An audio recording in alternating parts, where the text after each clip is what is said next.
다시 한번 주일 예배 오신 성도님들 주님의 이름으로 축복하고 환영합니다.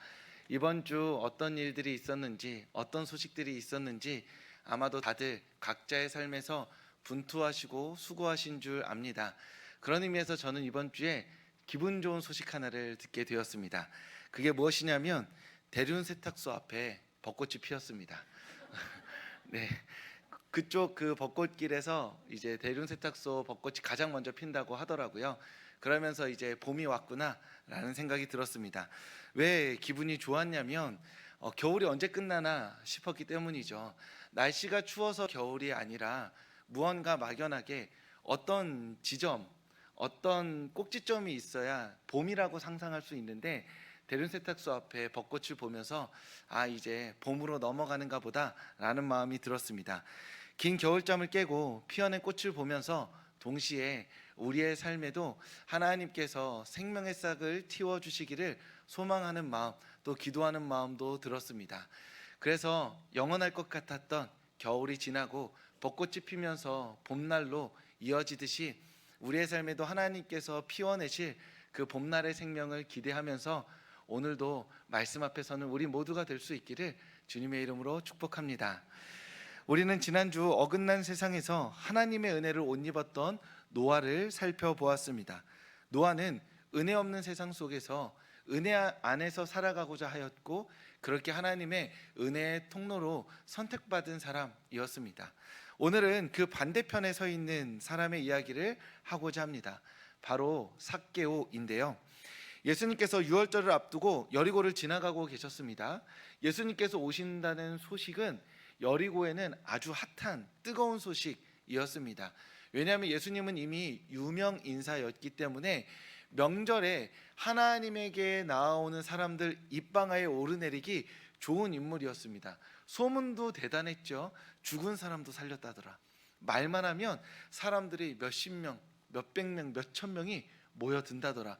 어디에서 들었는데 적은 음식으로 수천 명의 사람들을 먹였더라 라는 소문이 예수님을 중심으로 퍼지고 있었습니다. 그러니까 당연히 예수님이 오신다는 소식을 기다리고 있었죠. 이번에 BTS라는 가수, 한국 가수가 광화문에서 공연하는 것 때문에 한 1, 2주 정도는 뉴스만 틀면 광화문에 하는데 몇 명이 올 것이고 뭐 경제 효과가 얼마다 라는 말들이 계속 이렇게 들려왔던 것처럼 예수님은 그 당시 이야기의 중심 인물이었습니다. 그렇게 예수님이 오신다는 소식으로 여리고가 들떠 있는 상황에서 사람들은 예수님을 기다리면서 두 부류로 나누어지기 시작했습니다. 한 부류는 누구냐 하면 말 그대로 예수님을 기대하는 사람이죠. 예수님이 기적을 베풀었대. 놀라운 가르침을 베푸셨대. 그러니 그분을 한번 만나고 싶다. 게다가 예수님은 다른 사람들 만나 주는 것이 아니라 세상 가운데서 그렇게 인정받지 못하는 사람들, 예수님 같은 분 만나기에는 자격이 약간 미달인 것 같은 사람들도 만나주신대. 그러면 혹시 자격 미달인 내 인생에도 예수님을 만나서 새로운 빛이 들지는 않을까? 라는 긍정적인 기대감으로 예수님을 만나고자 하는 사람들이 있었습니다. 하지만 동시에 어떤 사람들은 예수님을 보고 있으면서 기다리면서 걱정하는 사람들도 있었죠. 바로 종교 권력자들입니다. 왜냐하면 예수님의 영향력이 점점 더 커지기 시작할수록 그들의 권력이, 그들의 말의 권위가 떨어지게 되어 있기 때문입니다. 그래서 어떤 이들은 예수님이 오시는 것들을 우려스러운 마음으로 기다리고 있었던 것이죠. 예수님을 만난다는 것은 결국 자신이 놓인 위치와 상황에 따라 다르게 보게 되는 일이 됩니다. 내가 만약 예수님을 기대하는 마음으로 사랑하는 주님으로 고백하며 그분 안에서 새로운 생명을 얻을 것이라 기대하는 마음으로 주님을 기다린다면 주님께서는 우리 가운데 오셔서 우리를 만나 주시고 새 생명을 허락하여 주실 줄 믿습니다. 그런데 우리가 만약 주님께 헌신하기를, 주님 만나기를, 주님께 나아가기를 두려워하면서 주님, 저는 이 정도면 될 것 같습니다. 제 인생에서 예수님을 향한 사랑은 한 이 정도 분량이면 충분한 것 같습니다. 이 정도 믿어도 천국 갈 수 있으니까, 이 정도 믿어도 나름 적당히 믿는다 소리 들을 수 있으니까 저는 여기까지 하겠습니다. 더 이상 헌신하고 싶지도 않고 더 이상 내 마음을 드리고 싶지 않습니다. 제 삶은 제 삶이고 주님은 주님의 삶을 따로 사십시오 라고 말한다면 우리는 100번 1000번 예수님 앞에 나온다 하더라도 우리의 삶을 구원하시고 우리의 삶을 풍성한 생명으로 인도하시는 주님을 만나기가 매우 어려울 것입니다. 그런 의미에서 바라기는 오늘 예배 자리에 나온 성도님들의 시선이 예수님을 기대하는 마음, 예수님을 목말라 하는 마음이기를 바랍니다. 그래서 우리가 그 기대하는 마음으로, 주님을 바라는 마음으로, 주님을 만나고자 하는 열망으로 오늘 이 자리에 서서 주님의 말씀 앞에 아멘으로 응답하는 우리 모두가 될 수 있기를 소망합니다. 그렇게 예수님께서 여리고를 지나고 계실 때 삭개오라는 한 인물이 예수님을 만날 준비를 하고 있었습니다. 예수님이랑 약속이 되어 있었던 건 아닌데 혼자서 나는 내 인생에 이번에 예수님 한번 만나봐야겠다라고 준비하고 있었죠. 성경은 삭개오에 대해서 세 가지로 설명하고 있습니다. 우리 모두가 알고 있는 한 가지 삭개오의 특징이 있는데 혹시 알고 계실까요? 1부에서는 다들 이렇게 한 번에 이야기하셨습니다. 삭개오의 가장 큰 특징? 네, 맞습니다. 키가 우리 다 같이 했어야 되는데 네, 삭개오는 키가 작죠. 우리 모두가 알고 있는 사실입니다. 얼마나 작았으면 역사의 일이 길이길이 남았을까 싶기도 하고 키 작은 사람 입장에서는 그래도 삭개오가 여러 가지 특징이 있었는데 굳이 키 작은 걸로 성경에 기록된 게 약간 서운한 마음도 드는 것이 사실입니다.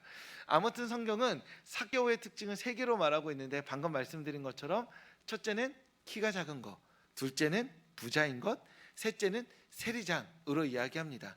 먼저 그 삭개오는 부자였는데요. 부자라는 표현은 가치 중립적인 표현입니다. 부자는 나쁜 사람일까요? 모르죠. 아닌 건 아닙니다. 나쁜 사람일 수도 있고 맞을 수도 있죠. 그럼 가난한 사람은 나쁜 사람인가요? 모르죠. 왜냐하면 부자거나 가난하다는 것은 그 사람이 가진 자산을 가지고 우리가 세상의 평가와 판단으로 그것을 기준 삼는 거기 때문입니다. 중요한 건 부자는 나쁘지도 좋지도 않고 그저 자산이 많은 사람인 것인데 문제는 누가복음에서는 부자라는 표현이 결코 좋게 사용되지 않습니다. 반복해서 사용될 때마다 부자가 느끼기에 불편하다고 느낄 만큼 부자에 대해서 비판적인 시각을 드러내고 있습니다. 대표적으로는 부자와 나사로의 이야기가 있습니다. 예수님께서 부자와 나사로 이야기해 주시면서 부자라는 게 어떤 사람이냐라고 말하면서 거지 나사로가 문 밖에서 굶어 죽어가고 있는데 매일매일 잔치를 벌이면서 음식을 낭비하는 사람으로 예수님께서 비판하는 대상이 부자입니다. 그리고 또 어떤 사람이 예수님을 찾아와서 영생을 묻습니다. 대화가 쭉 이어지고 예수님께서 말씀하시죠. 네가 가진 것을 다 팔아서 가난한 사람에게 주어라 라고 말하자 그 사람이 근심하며 떠나가는데 근심하며 떠났던 사람이 바로 부자였습니다. 그러니까 예수님께서는 그리고 누가복음 안에서는 부자라는 표현이 부자라는 말이 굉장히 부정적으로 쓰인다라는 것인데 왜 그러냐? 자산이 많아서가 아닙니다.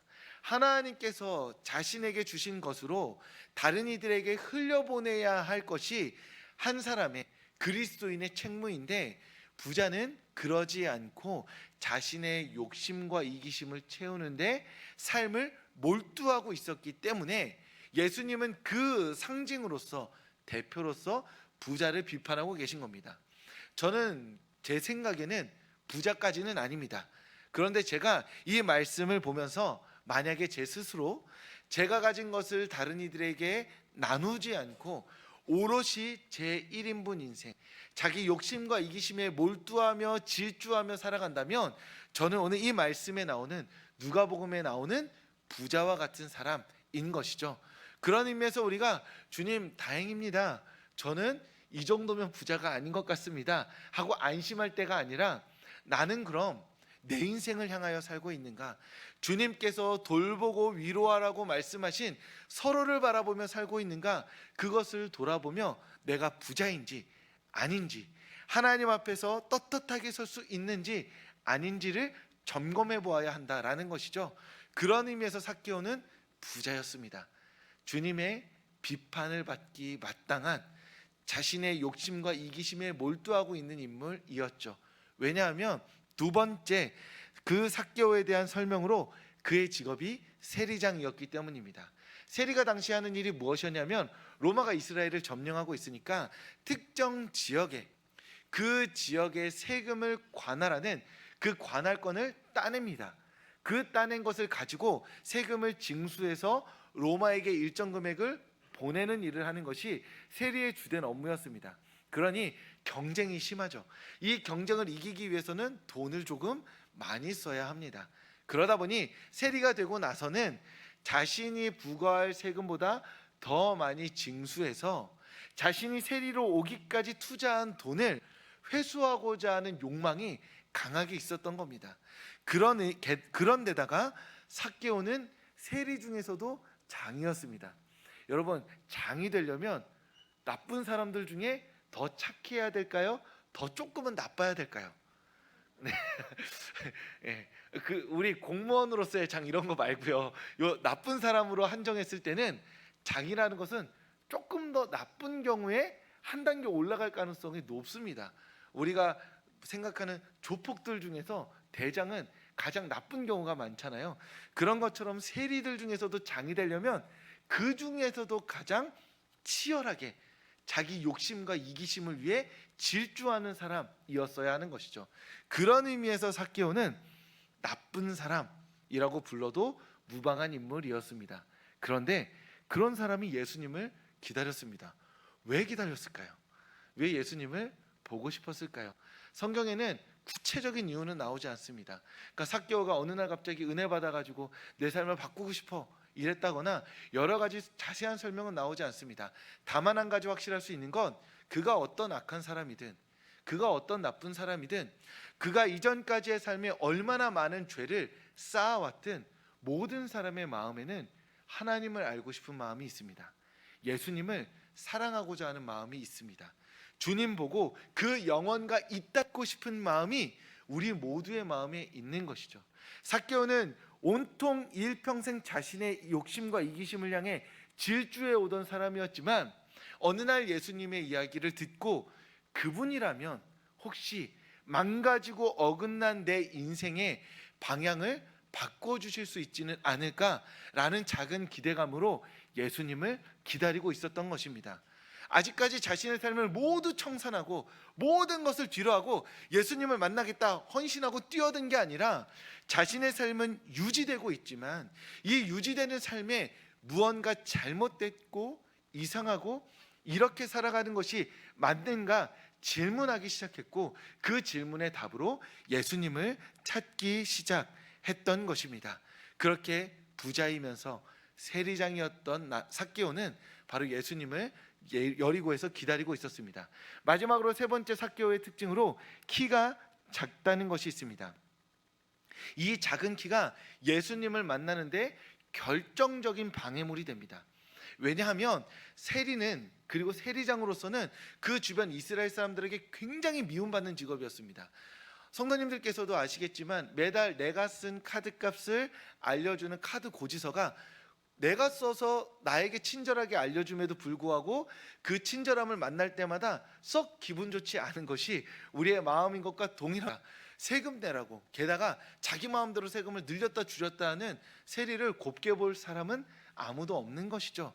그런 의미에서 세리장이었던 삭개오는 인파가 많이 섞여 있는 그곳에 작은 키로는 뚫고 들어갈 수 없었습니다. 왜냐? 혹시나 흥분한 군중들이 세리 네가 감히 거룩하고 좋으신 예수님에게 나와서 말을 붙여? 라고 말해서 그 자신들이 흥분한 그 흥분도를 이 세리에게 쏟아버릴 수도 있었기 때문입니다. 사람들은 기본적으로 흥분해 있었고 그 흥분을 쏟아내야 될 사람을 찾았는데 그때 세리만큼 만만한 사람이 없었죠. 게다가 키가 작으니 삭개오의 입장에서는 그 작은 키로 주님께 나아갈 엄두가 나지 않았던 겁니다.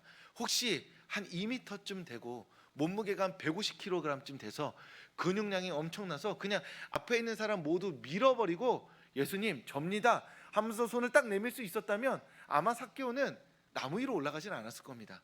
그런데 너무 작으니 인파를 해치고 나갈 수 없으니 이도저도 하지 못하는 그 불안한 마음 가운데 나무 위로 올라가게 되었던 것이죠. 그런 의미에서 어찌 보면 그 삭개오의 작은 키는 예수님을 볼 수 있게 해주는 작은 샛길과도 같이 된 것입니다. 평소 같았으면 그 작은 키 때문에 멈춰서서 애초에 보지 않았을 텐데 주님은 보고 싶어요. 그런데 내가 가진 이 몸과 마음, 이 상황으로는 주님께 나아갈 수 없어서 두렵습니다. 그러면 그때 포기할 수 있는데 삭개오는 작아서 포기하기보다 작아서 보지 못하니 나무 위로 올라가는 선택을 했다는 것이죠. 평소에는 이 작은 키가 삶에 도움이 됐는지 도움이 안 됐는지 모르겠지만 이 순간만큼 주님을 보고자 하는 마음의 태도가 이 작은 키와 맞물린 순간만큼은 이 작은 키가 주님의 은혜의 샛길이 될 수 있었다라는 것이죠. 그런 의미에서 우리가 가진, 내가 생각하기에 어찌 보면 작다고 여겨진, 그리고 가치 없다고 생각되는, 나아가서는 상처와 다시 꺼내고 싶지 않은 어떤 기억들은 동시에 하나님의 은혜의 샛길로서 이용될 수 있다라는 겁니다. 하나님께서 우리 가운데 가장 좋은 순간에, 가장 뜨거운 순간에, 가장 강한 순간에 우리 가운데 오시기도 하지만 동시에 결코 꺼내고 싶지 않은 기억을 꺼낼 수밖에 없는 순간에 주님께서 우리를 만나주러 오시기도 한다는 것이죠. 그런 의미에서 우리는 우리가 이제까지 살아온 모든 삶의 기억들 중에 어떤 것은 주님께 가지고 나갈 기억, 어떤 것은 주님께 가지고 나가지 않을 기억이 아니라 그 모든 것을 통해서 우리에게 은혜를 베푸시는 주님을 기대할 수 있어야 한다는 겁니다. 그런 의미에서 우리는 우리의 모든 것을 주님께 꺼내 놓아야 하죠. 주님, 제가 누군가를 섬겼습니다. 은혜 주세요. 주님, 도저히 저 사람만큼은 섬기지 못하겠습니다. 이 마음 용서하여 주세요. 주님, 저 사람을 내가 용서했습니다. 그러니 저에게 은혜를 주세요. 주님, 저 사람만큼은 제가 일평생 이를 가며 용서하고 싶지 않습니다. 이 완악한 마음 가운데도 하나님 위로하여 주세요. 그렇게 우리는 우리가 가진 모든 것을 가지고 주님께 나아갈 수 있어야 한다라는 겁니다. 바로 삭개오가 그 작은 키로 주님께 나아갔던 것처럼 말이죠. 그런 의미에서 주님께 온 마음을 가지고 나오신 성도님들, 그 마음 하나하나에 주님께서 말씀하시고 위로하여 주실 줄 믿습니다. 그러니 두려워 마시고 겁내지 마시고 힘들어하지 마시고 그 모든 마음을 가지고 주님께 나와 기도하며 주님의 은혜를 구하는 우리 성도님들 되실 수 있기를 소망합니다. 그렇게 삭개오는 자신의 작은 키로 주님을 둘러싸고 있는 인파를 돌파하지 못하여서 나무 위로 올라갑니다. 그런데 우리가 여기서 상상력을 발휘해야 합니다. 자, 나무 위에 올라갔습니다. 거기서 뭘 할 수 있을까요? 아무것도 할 수 없죠. 보는 것뿐입니다. 예수님의 키가 크네, 예수님 키가 작네, 얼굴이 좀 까마시네, 코가 오똑하시네, 음성이 이러시네. 그런데 삭개오가 예수님의 생김새를 보기 위해서 나무로 올라간 건 아니겠죠.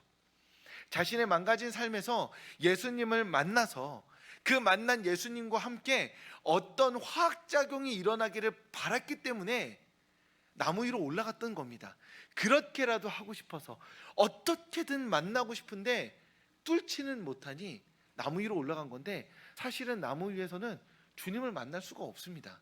주님을 볼 수밖에 없죠.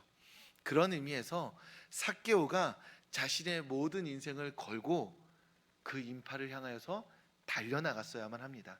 정말 주님을 만나고 싶었다면, 주님 안에서 내가 가진 모든 것을 쏟아내고 싶었다면, 그래서 예수님을 나의 주인님으로 고백하고 그분의 말씀 안에 살기로 결단하고자 했다면 사실은 더 용기 내어서 돌무화과 나무 위가 아니라 인파 속을 향해 달려갔어야죠. 사람들이 말리고 혼내고 꾸짖고 비난하고 조롱한다 하더라도 그 자리에서 주님께 외쳤어야만 합니다. 주님, 제가 세리입니다. 제가 제 인생을 위하여 질주하며 살아왔습니다. 근데 이거 아닌 것 같습니다. 근데 어디가 아닌지는 모르겠습니다. 그래서 이 세상의 주인이라 고백되어지는 하나님의 아들이라 고백되어지는 당신을 만나고 싶어서 제가 이 모든 상황을 헤치고 당신께 나왔습니다. 그러니 저에게 말씀하여 주시옵소서. 그 말을, 그 용기를 냈어야 하는 겁니다. 그런데 그 용기를 내지 못해서 결국 무화과나무로 올라갔던 것이죠. 그런 삭개오에게 예수님께서 찾아오십니다. 나무 위에 올라간 것을 아시고 보시고 삭개오에게 말씀하시죠. 내려오라 라고 말이죠. 삭개오, 네가 지금 용기 내지 못해서 두려워서 나에게 나아오지 못했으니 내가 너에게 왔다. 네가 겁나서 나에게 나오지 못하고 나에게 쏟아내지 못하고 나에게 다 드리지 못하는 그 마음을 내가 알아서 너보다 앞서 나에게 왔으니 이제 나무에서 내려오라 라고 주님께서 삭개오를 예수님의 삶 안으로 초청하고 있는 것이죠. 삭개오는 이제까지 자신의 삶에 예수님을 초청한다고 생각했습니다. 자신의 집에 공간을 하나 열어두고 주님 여기 들어오세요, 여기 주님 방입니다 라고 고백하면 될 줄 알았던 것이죠. 근데 그게 아니었던 것입니다. 주님께서 먼저 삭개오를 하시고 삭개오를 부르시고 자신의 삶 가운데 예수님이라는 넓은 품 안에 삭개오를 품으시며 부르셨습니다. 이 안에서 다시 살아가라고 말이죠. 그런 의미에서 우리 주일 예배 오신 성도님들, 주님께서 오늘 성도님들을 향해 부르고 계십니다. 내려오라 라고 말이죠. 더 이상 주님을 멀리서 보면서 관망하고 있지 말고 주님을 사랑하는 그 삶을 시작하라 말씀하고 계십니다. 10년 전에, 20년 전에 뜨거웠던 그 불길의, 그 불의 여파로 그저 그렇게 뜨거운 잔불을 이어가지 말고 오늘 다시 한번 뜨거웠던 그때 주님을 위해 살겠노라고, 제 나이와 건강과 어떠한 것과 상관없이 주님을 뜨겁게 사랑하는 삶을 살고 싶노라고 다짐하며 헌신하며 결단하였던 그 뜨거운 신앙의 삶으로 다시 돌아오라 라고 주님께서 오늘 우리를 초청하고 계신 것입니다.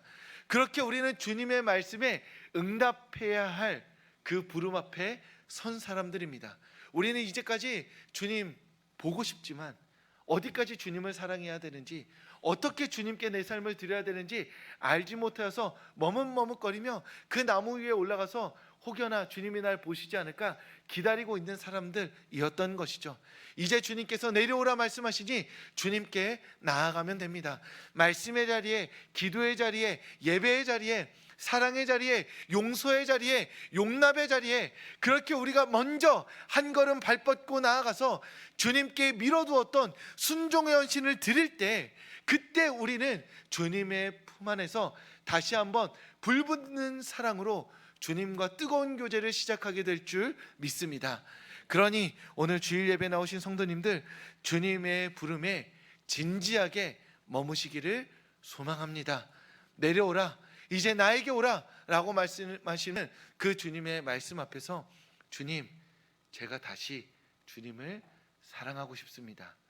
다시 제 인생에 뜨겁게 주님을 사랑하고 따르는 삶을 드리고 싶습니다. 그러니 제 인생 가운데 다시 한번 찾아와 주시옵소서. 주님의 너른 품으로 저를 안아 주시옵소서.